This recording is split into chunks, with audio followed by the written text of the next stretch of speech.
যে সারা জীবন চান্দাবাজি করছে, মির্জা আব্বাস চান্দা ভুলতে পারে না। কইতেছে যে খালেদ মহিউদ্দিন পিনাকি তোগো টাকা লাগলে আমি চান্দা তুইলা দিব। ওর ওর ব্যবসায়ী হইছে চান্দা। ও চান্দা ভুলতে পারে না। ও কবরে যাওয়ার আগে যদি কোন আজরাইল ফেরেশতা আসে, কইবো আজরাইল তোমার চান্দা লাগবে, আমি চান্দা দেই। সারা জীবন খাইছে চান্দা। ও চান্দার বাইরে বুঝে কিছু কি বলে? চান্দা চান্দা তুলে দিয়ে মনে। কেউ যদি ইউটিউব থেকে পয়সা বানায়, এটা যেমন অন্যায় না, আর কেউ যদি ইউটিউবের পয়সা নিয়ে এমপ্লয়ি চালায়, লোকজনদের দেয়, সেটাও অন্যায় না। তারা তো দেশের টাকা চুরি করে না রে ভাই। তারা ইউটিউব দিয়ে পয়সা বানায়। What is your problem Abbas? তারা কি তোমার মতো চুরি করবে, তোমার মতো চান্দাবাজি করবে? বলদের বাচ্চা বলদ।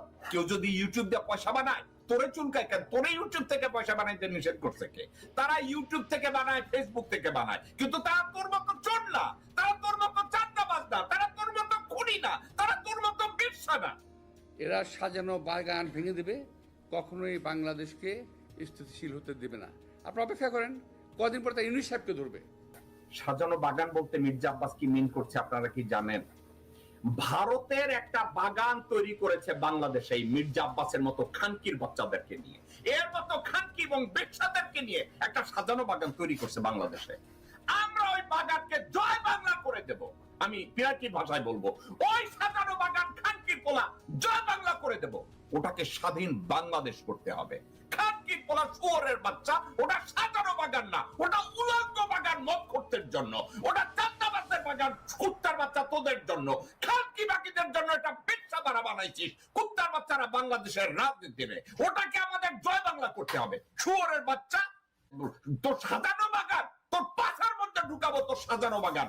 সাউয়ার পোলা বাদ দেই। মির্জা আব্বাস বলেছে এরা এক সময় ডক্টর মোহাম্মদ ইউনূসের বিরুদ্ধে দাঁড়ায় যাবে। আব্বাস, একটা কথা তুই শুনে রাখ,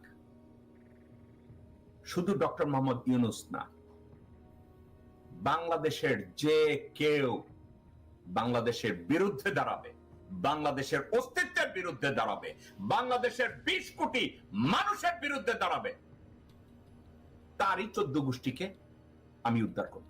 শুয়ারের বাচ্চা না শুধু, তাদেরকে আর কি কি বলতে হবে আমি ডিকশনারি খুঁজে বের করব। জনাব তারেক রহমান, আপনার দলকে যে কোনো মূল্যে আপনাকে রক্ষা করতে হবে। আপনার দলকে you have to find new breed, যারা আপনার দলকে কনস্ট্রাকটিভ ওয়েতে রান করবে। আপনার চারপাশে যেসব বটতলার উকিল আছে, এসব শুয়ারের বাচ্চাদের লাথি মেরে বের করেন। বাংলাদেশে মির্জা ফখরুলের মতো লোক, মির্জা আব্বাসের মতো লোক, এদের সামনে আপনি সেফ না। আপনি বাংলাদেশের জিয়ার একমাত্র উত্তরসূরি এই মুহূর্তে। এরা আপনার মতো লোককে খেয়ে ফেলবে।